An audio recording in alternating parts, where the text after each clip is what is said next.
Chapter 1. The Drunken Story in an Inn. In the third year of Lord Tail's stewardship, when bandits did trouble the eastern marches and the Duke's collectors grew bold in their demands, there came unto the Black Boar Inn a man called Guntram the smith. Heavy of heart and loose of tongue from ale, he spake of matters that goodly folk ought not whisper. Yet speak he must, for the burden of it sat upon his soul like stones upon a drowning man. I tell you true, Guntram began, his voice rough as river stones, setting his tankard down with force enough that ale sloshed over the rim, that our hermit is touched by old things. Mad as a sack of cats. Cursed his whole island, if you ask me, and probably cursed all who venture there. He wiped his mouth with the back of his hand, leaning toward his companions at the table. 3 men sat with him, Osric the lean, Finn the ruddy-faced, and young Aldrich who had not yet learned when to hold his tongue. The Lord's coin purse, that's all I am, Guntram continued, his words bitter as wormwood. A glorified courier on a nag. 4 times yearly, I ride to that cursed tower with a sack of the Lord's gold and a cart laden with the finest steel. A full day's journey, mind you, through lands that grow darker the further east you go. The bridge to the island is stone, aye, but narrow and slick with moss older than my grandfather's bones. You could lose a hoof there and tumble into the lake, and no soul would hear you scream. The Lord says, mind you're on time, Guntram, as if I'd want to stay a moment longer than duty demands. The lane to the tower, he said, his voice dropping low, is lined with willows. Ancient things, all twisted up like they're in mortal pain. Some folks say the eastern swamplands are cursed. The old Duke sealed them off decades past, though what lord cares for empty wasteland? The very air tastes wrong there, like metal on your tongue. And I've noticed, the last few trips, there's been less birdsong than before. The trees look sicker somehow. He made a warding sign, fingers crossed against evil. And the tower itself. It's naught but a stone finger-pointing accusation at heaven. No windows on the lower floors, just a great iron door that looks as though it's been bolted shut since the old king's time. The wizard, if wizard he be and not something fouler, he opens that door himself. Never a servant, never so much as a bell to ring. Just him, looking like he hasn't known sleep these 10 years past, with eyes like chipped glass. Cold, I tell you. Cold as a corpse 3 days dead. I hand over the Lord's coin and the weapons. He just nods and says something like, leave them by the door, or stable your mare. Doesn't have to say much, mark me well. You feel his disapproval thick as winter fog. You just know he thinks you a fool, and perhaps he's right to think it. Guntram took a long pull from his tankard before continuing. I have to spend the night whilst he works his craft. Can't just drop a cart of steel and flee like a whipped cur. The horse needs caring for, and I must sleep somewhere. The wizard gives me a stable that reeks of old dust and damp, and a bedroll on the floor. Says nothing, just points. Then he takes all the weapons inside, and I hear him work through the dark hours. A deep hum that shakes the very stones, and a crackling like dry wood catching fire. The air itself shivers, and I swear the temperature drops though the brazier is still burning. Come morning, Guntram shuddered, reaching for his ale again. The blades are changed. They hum, even wrapped in cloth. They feel hungry, if steel can feel such a thing. I know not what he does to them through the night, but it's not natural work. Not the work of honest men. He never says a word, just hands them back and stares at me like I'm an insect he's deciding whether to crush. I'll tell you what, I'd rather spend a fortnight mucking the pigsty than another night in that damned tower. He paused, and his voice took on a strange quality, part awe, part terror. But then he did something I did not expect. He told me to sit. The words came rushing out now. Right there in that stone room, cold as a tomb in winter. He handed me the finished blades, and for a heartbeat I thought myself free. But then he looked at me, not like a madman this time, but I don't know how to say it. Like a father looks on a disappointing son. Sit, he says. Just that one word, and my legs obeyed though my mind screamed to run. I sat like a trained dog. He leaned forward, and his friends leaned in likewise, drawn by the strangeness of his tale. Then he says to me, "I have need of you to make me something." And I'm thinking, oh, blessed spirits preserve us. He wants a blade to cut a dragon's throat, or summon demons, or worse. My mind was racing through all the terrible things a sorcerer might want from a smith. But no. Guntram shook his head slowly. He looks me dead in the eye with that strange, sharp look of his, and says clear as temple bells, "I have need of a fishing rod, and some hooks, the fine, tiny ones, and a line of good strength. I swear on my mother's grave and my children's souls that's what he said. A fishing rod." A heavy silence fell over the table, broken only by the crackle of the hearth fire and the distant murmur of other patrons. His companions stared at him as though he'd grown a second head. "What manner of man like that wants fishing gear?" Osric finally asked, his voice hushed. "He has all the magic in the world, hasn't he? Can't he just snap his fingers and have a fish leap into his lap?" Guntram shook his head, that look of profound confusion still etched on his weathered face. "I don't know. That's the maddest part of the whole mad business. He's not just a wizard, he's a hermit, a recluse. Hates all of us, I'd wager. Lives alone on that cursed island like the first man before the gods gave him companionship. But now he wants me to make him a fishing rod." He laughed, but there was no humor in it. "And I told him I would. Could not say no, could I? Not with the way he was looking at me, like he could see straight through to my lying soul. He just nodded and bade me bring it come next quarter day. Didn't even say his thanks. No courtesies, no if you would be so kind. Just a command, like I was his bondservant." "So what are you going to do?" young Aldrich asked, his eyes wide. "Are you going to make it for him?" Guntram sighed deeply, running a calloused hand through his thinning hair. "What else can I do? I'll not cross a man like that. But I'll tell you this, and mark my words well, I'll not make it in any common fashion. If he wants a rod and line, I'll give him the finest rod and line that's ever been made in this town or any town within a day's ride. If he wants tiny hooks, I'll forge them so small and sharp they could catch a sigh on the breeze, or snag a spirit's shadow. Perhaps he'll see the care in it." Perhaps he paused, hope flickering in his tired eyes. "Perhaps he'll see I'm not just some ox-brained courier. Perhaps he'll see I'm a craftsman, a man who knows his trade. Perhaps that'll be enough to keep his wrath at bay." He looked around at his friends, a spark of pride warming his fear. "And if it's not enough, well, at least I'll have done my best. At least I'll know I didn't shame my father's teaching. That's better than living in mortal dread of some mad hermit who wants to catch fish." "So what are you going to do about payment, then?" Osric asked, gesturing with his half-empty mug. "You can't just do it for naught. That's not how the world works, Guntram. You're a craftsman, not a beggar at the temple door." Guntram scratched at his beard, brow furrowed deep in thought. "I don't know, Osric. He's not the kind of man you just ask for coin. He pays for the sword enchantments. That's our arrangement, the Lord's arrangement. This is something else entirely. This feels like a test of some kind." "A test of what?"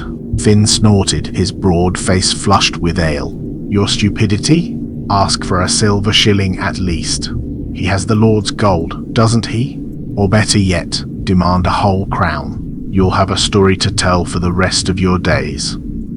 A story that ends with me on the wrong end of a firebolt, more like," Guntram muttered darkly.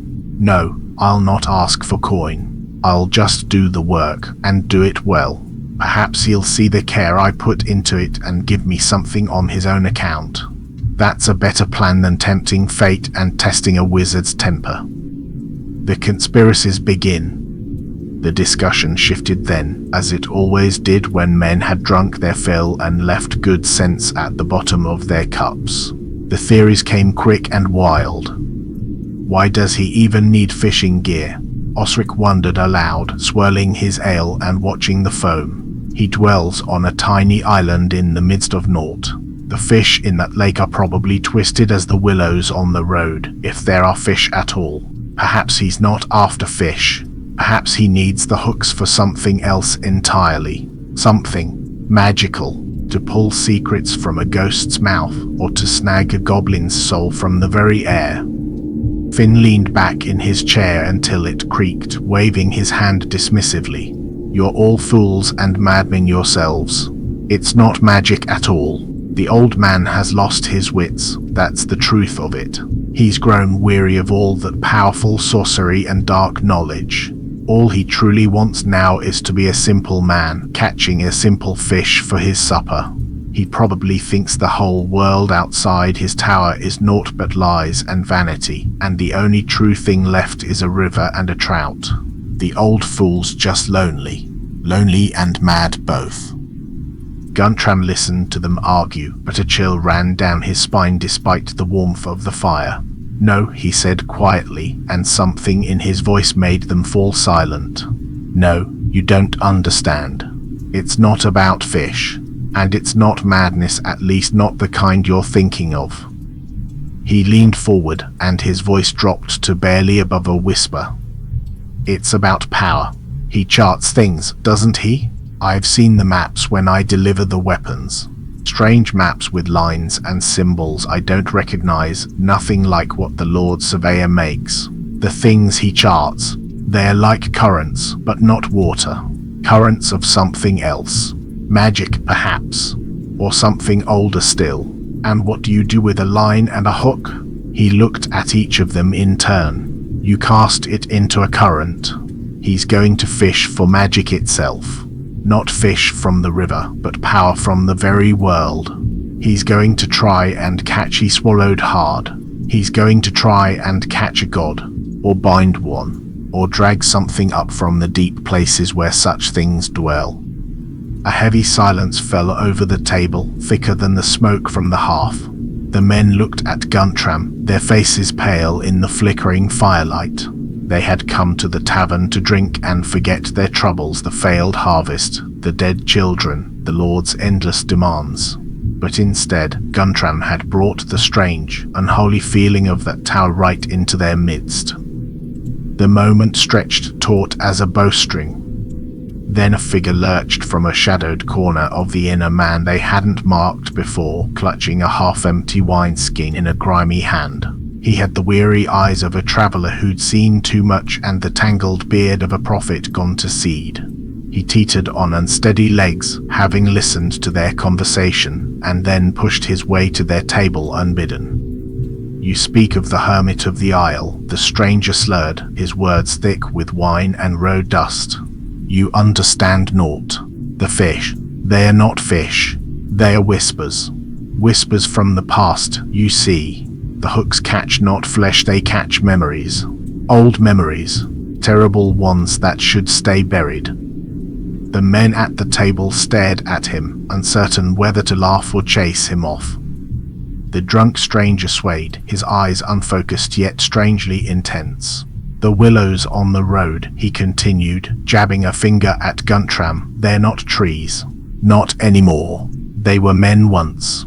Men who asked too many questions, men who tried to steal his secrets. Now they stand guard, watching, waiting, and they whisper to anyone who passes. Turn back, they say. Turn back or join us in our suffering. But nobody listens. Nobody ever listens. He took a long pull from his wineskin, wine dribbling into his beard. And the bridge, he said, his voice rising. The bridge demands a toll. Not coin, the wizard cares naught for coin. The bridge wants something else. A memory. A secret. A truth you've never told. That's why you feel so afraid crossing it, Smith. The bridge is drinking from you, taking a little piece of your soul each time you pass. One day, you'll cross that bridge and won't remember your own name. You'll be empty.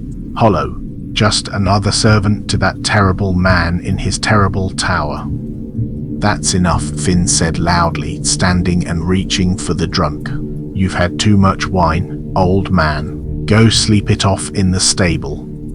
But the stranger wasn't finished. He grabbed Guntram's arm with surprising strength, his eyes suddenly sharp and clear. "The fishing rod," he hissed. "Make it not too good. Make it not perfect. If you do, he'll catch what he's looking for. And if he catches it," the man's face went pale as death. "If he catches it, we're all doomed. The world will end in fire and shadow and things crawling up from beneath. Make it flawed. Make it weak. It's the only way to save us all." Osric and Finn pulled the man away, half dragging him toward the door. The innkeeper shouted something about disturbing his paying customers. The stranger was cast out into the night, still muttering his warnings and prophecies. The men returned to the table, but the mood had soured like old milk left in summer sun. "Mad as a March hare," Finn declared, draining his cup. "Don't listen to him, Guntram. The man's wits have gone wandering and won't find their way home." But Guntram said naught. He stared into his ale, thinking on willows that had once been men, and bridges that stole memories, and fishing for gods in the deep dark places. The weight of promise. The days that followed were torment for Guntram. He worked in his forge with a dedication that bordered on obsession, but also with a growing dread that sat in his belly like cold iron. He had 3 children living, 2 boys and a girl, and 4 beneath the earth, taken by fever and flux before they'd seen 3 winters. His wife Ilara had grown thin with grief and toil, her teeth already loose from bearing so many children, and there were nights when he heard her weeping softly, thinking him asleep. The strange gold the wizard might pay could buy medicine, warm garments, enough food to see them through a hard winter. It could buy safety, but it might also buy a curse. He started with the rod itself, selecting a length of ash wood that had been seasoning in his workshop for 2 years. Ash was both strong and supple, perfect for a fishing rod. He worked the wood with patient hands, shaving and sanding until it was smooth as silk, tapering it just so. He tested its flex again and again, bending it carefully, feeling for any weakness that might cause it to snap. The hooks were a greater challenge by far. He needed them fine and small, but strong enough not to bend or break. He worked at his forge with wire so thin it was almost invisible, heating and shaping each hook with infinite care. His eyes burned from the close work. His fingers cramped and bled from the delicate movements. But he persisted, driven by equal parts pride and fear. The line was the final piece. He couldn't spin one himself, that was work for rope makers. But he knew where to find the best. He went to old Willem at the edge of town, a man half blind but with fingers that could braid threads so fine you could scarce see them. He paid from his own purse, not the Lord's, and explained not what it was for. Willem asked no questions, which was why Guntram had sought him out. When it was done, 3 weeks of labor that left him exhausted and anxious, both Guntram held the fishing rod and marveled at it. It was perhaps the finest thing he had ever made. The rod was perfectly balanced, the hooks were tiny masterworks of the forge, and the line was strong as spider's silk but no thicker than a maiden's hair. Even the grip was wrapped in the softest leather, smooth and perfect in the hand. It was beautiful, and that frightened him more than anything else. But then came the question that haunted his dreams: when should he deliver it? The Lord had given no new orders for weapons. There was no scheduled delivery, no excuse to make the journey. Should he wait? But the wizard had said next quarter day, and the season was turning. What if the wizard was expecting it on a specific day, and Guntram was already late? The thought of disappointing the wizard filled him with a primal terror he couldn't rightly explain. It was worse than the fear of Lord Tail's anger. If he failed to deliver the Lord's weapons on time, he might get a beating, might lose his position, might be fined. Those were known quantities, punishments he could understand and endure. But what was a wizard's disappointment? What did a sorcerer do to a man who broke his word? He imagined his forge going cold, the fire refusing to light no matter how he tended it, his iron turning brittle and useless, his family struck down with mysterious ailment. Or worse, he imagined himself changing, slowly becoming like those willows on the road, rooted and twisted and full of wordless horror. He considered going straight away, that very night. But what if he arrived and the wizard was in the midst of some great working? What if midnight was the worst possible time to hammer on that iron door? The interruption might be worse than tardiness. No, he would go at first light. Early, before the Lord could summon him for some other task. He would take his fastest horse and ride hard. He would deliver the fishing gear and explain that he'd come early out of respect for the wizard's valuable time, not wanting to delay the important work of such a learned man. It was a thin excuse, but it was all he had. The journey. The moon was a sliver of bone in the dark sky when Guntram set out, unable to sleep any longer. He told Alara he had business at the Tower Lord's orders. He lied, though the lie tasted sour on his tongue. She looked at him with those sad, knowing eyes, but said naught, just held him a moment longer than usual before letting him go. He rode with the fishing gear wrapped in an oiled cloth sack, the rod secured carefully to his saddle. The sound of it clinking faintly with each step of the horse was like a tiny, secret bell announcing his approach to anyone or anything that might be listening. The road seemed longer in the dark. It was a full day's journey in good light. In darkness it was treacherous. The willows on the lane to the tower reached for him with skeletal branches, rattling in the cold wind. He imagined he could hear whispers in the rustling of their leaves, the drunk's mad theories echoing in his mind. They were men once. They watch and wait. Turn back, turn back. As he drew closer to the eastern reaches, he noticed something that made his skin prickle. A dead fox lay by the roadside, but it hadn't been dead long, no more than a day, judging by the state of it. Yet already its fur looked wrong, patchy and discolored, as though it had been rotting for weeks. He urged his horse past it quickly, not wanting to look too closely. He clutched the sack tighter, as if the fishing gear itself could ward off the phantoms of his fear. Dawn found him at the narrow stone bridge. He dismounted and led his horse across, his boots slipping on the slick black moss that covered the ancient stones. The lake below was a dark expanse even in the grey morning light. For one heart-stopping moment, he imagined a hand reaching up from that abyss to pull him down, to make him pay the toll the drunkard had spoken of. He hurried across, not daring to look down, his breath coming in white puffs in the cold air. When he finally reached the tower, it loomed before him, that finger of stone pointing accusation at heaven. He hammered on the iron door, the sound impossibly loud in the morning stillness, and immediately regretted it. He'd been too forceful, too desperate. The wizard would know his fear. A long, agonizing silence stretched. Guntram's fear turned to cold dread. He had made a terrible mistake. He'd woken the wizard too early, perhaps in the midst of his morning meditations or some delicate work. The door creaked open just a crack, and a sliver of warm light spilled out into the grey dawn. The wizard stood in the doorway, and his face was a mask of pure annoyance. "You've come early," he said, his voice a low, rumbling growl that seemed to come from somewhere deep in his chest. "I am occupied with other matters." Guntram's heart hammered against his ribs so hard he thought they might crack. "My lord, Lord Tail, he has no weapons requiring your craft this quarter, so I brought the," he stammered, fumbling with the sack with shaking hands. He pulled out the rod and the coiled line with its tiny hooks. "The fishing gear. You asked for fishing gear." For a moment, the wizard just stared at him, and Guntram was certain he'd made the worst decision of his life. Then the wizard's expression changed.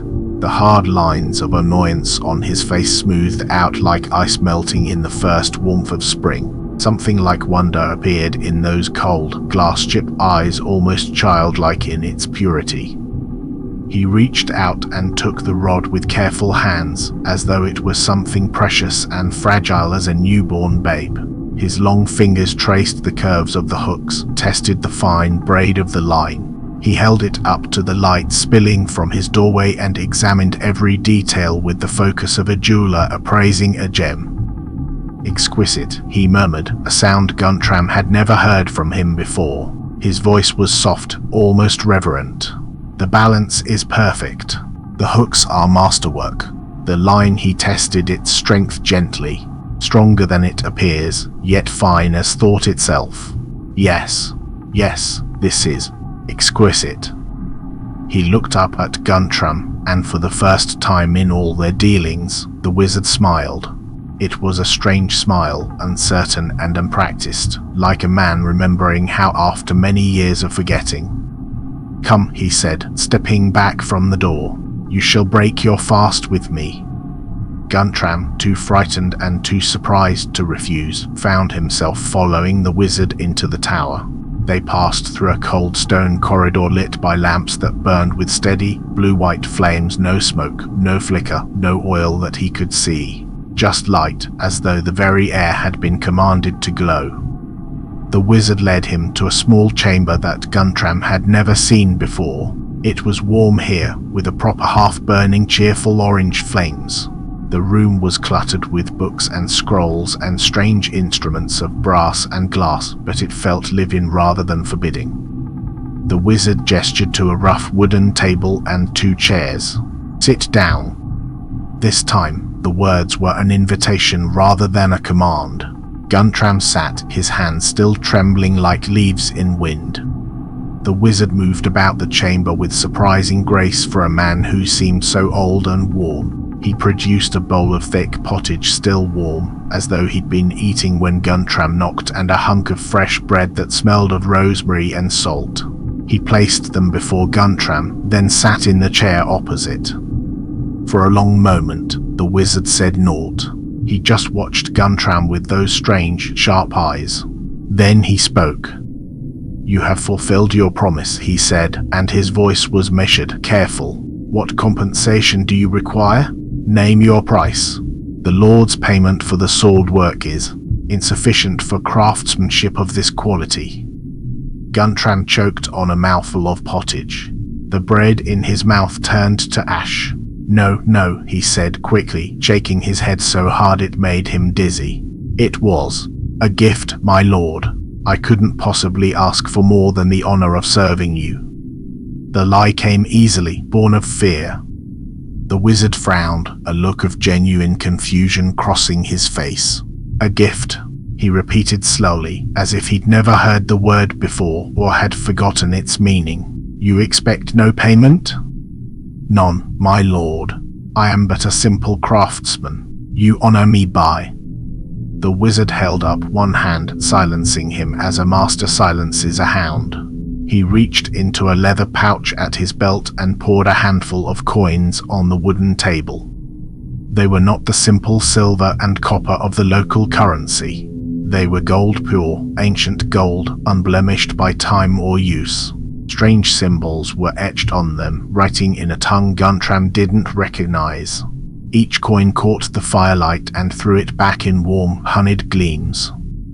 A fortune, more wealth than Guntram would earn in 10 years of honest toil. "This is proper payment," the wizard said, pushing the coins across the table toward Guntram. "It is what such work is worth in the reckoning of those who understand true value. Take it." Guntram stared at the fortune, his hands trembling so badly now he could scarce control them. He had come to the tower expecting a curse, perhaps death, certainly fear. Instead, he was being paid a sum that would change his family's life entire. The coins could buy medicine for his children, good food for his wife, safety through the winter and beyond. They could buy hope. But they felt wrong. Heavy and strange and cold, like they carried their own weight of obligation he didn't understand. His mind raced like a startled deer. If he refused, would the wizard be angry? If he accepted, what was he truly accepting? What bargain was he sealing? The drunkard's words echoed in his mind. The bridge demands a toll. Guntram's voice failed him. Take them, the wizard said, and this time it was a command that brooked no refusal. So Guntram gathered the coins with shaking hands, the metal cold against his skin despite the warm room. He thanked the wizard, stammering his words, unable to meet those glass chip eyes. The pottage sat heavy and half-eaten in his belly. I must go, he said, standing with such haste his chair scraped loud on the stone. My wife, she'll worry. The wizard nodded slowly, as though he understood something Guntram did not. Go then, smith. And Guntram? The smith froze at the door. The wizard had never used his name before. You are a craftsman of true skill. That is rare in these diminished days. I will remember this, and remember you. It sounded not like a threat, but it sounded not like comfort either. Guntram fled. The return hence. Guntram rode homeward as the sun climbed to its zenith and began its descent toward evening. The journey felt far longer and heavier than his ride to the tower. He carried no enchanted blades this time, no lord's bounty for weapons delivered. Just a sack that clinked with every movement, each sound like an accusation or warning bell. The coins felt alien against his skin through the cloth, heavy with purpose he could not name. Sorcerer's gold. A wizard's payment. What had he truly been paid for? The fishing rod or something else? Some promise he'd made without knowing, some debt he'd incurred without understanding. He arrived at his cottage as dusk was falling, the sky gone purple and gold. Smoke rose from a few chimneys in the village. A dog barked in the distance. Normal sounds. Safe sounds. But they felt distant now, as though they belonged to a life he'd left behind when he'd knocked upon that iron door. He slipped into his home, quiet as a thief in his own dwelling. His wife Elara rose from her spinning, her thin face etched with worry that had carved permanent lines about her eyes and mouth. Where have you been, husband? She whispered, her voice tight with fear. You've been gone the whole day and into evening. I thought. She didn't finish. Didn't need to. In these hard times, men disappeared. Accidents befell them. Bandits struck on the roads. Sickness took folk in the night. Every farewell might be the last. He slumped into their one good chair, the sack still clutched in his hand. He could feel the weight of the coins through the cloth, demanding attention, demanding confession. I rode to the tower, he said quietly, not meeting her eyes. The wizard. He'd asked me to make something. Fishing gear. I delivered it this morning. He told her an edited version of the truth, leaving out the fear, the dread, the strange transformation of the wizard from angry to pleased. He told her the wizard had been satisfied with the work. He gave me this, Guntram said, and spilled a single gold coin on their rough wooden table. It spun for a moment, catching the weak light from their tallow candle. The foreign symbol seemed to dance as it spun, forming patterns that hurt to look at too long. Elara gasped, her hand flying to her mouth. That's not from hereabouts. That's not the Lord's coin nor the Duke's neither. What have you done, Guntram? What have you taken? I just made him a rod and some hooks, he insisted, though even to his own ears it sounded like a lie. Like there was more to the story than he was telling, or perhaps more than he himself understood. He insisted on paying me. What else could I do? Would you have me refuse a wizard? Insult him and bring down his wrath on our heads? How many? She asked quietly, staring at the coin like it might rise up and bite her. A few, he lied. The sack with the rest of the fortune was already hidden beneath the floorboards, wrapped in oiled cloth where moisture wouldn't reach it, where prying eyes wouldn't find it, where it couldn't tempt or trouble them overmuch. Enough to see us through winter, perhaps buy medicine if the children take sick again. Elara looked at him with those sad, knowing eyes. She knew he was lying about the amount, but she also knew they were desperate. She had buried 4 children. She lived in fear of burying more. "The gods help us," she whispered, making a sign against evil. "The gods help us both, and shield us from whatever we've brought on ourselves this day." The second tale. The next evening, Guntram found himself at the inn again, drawn by some compulsion he couldn't name. Perhaps it was the need to finish the story. Perhaps it was the need to make the experience feel real by sharing it. Or perhaps it was guilt and the instinct to confess even when confession couldn't grant absolution. But this time his fear was a cold, sober thing sitting in his chest like a stone. He told his friends the tale anew, careful in his telling. He described the dark ride through dawn, the slippery bridge, the wizard's initial anger when disturbed at his work. He told them how that anger had transformed when the wizard saw the quality of the fishing gear, how he'd been bidden to break his fast, how the wizard had insisted on payment. "I tell you true," he said, his voice low and measured now, all the drunken bluster of his first telling gone like morning mist, that man is a mystery wrapped in shadows and bound with riddles. You think you know what he wants, but you don't. We thought him mad, but he just wanted to fish. So what did I do? I gave him what he asked for, made him the finest rod these hands could forge, the finest work I've ever done." He paused, staring into his ale as though seeking answers in its murky depths. "And now I have payment," he continued quietly. "Common coins, nothing special to look at, but more than I expected, more than was needed. And you know what frightens me most? Not what he'll do with those hooks. Not the Lord discovering I went to him without proper business. What frightens me is that I still don't understand what he truly wanted, what he's truly fishing for in that dark water."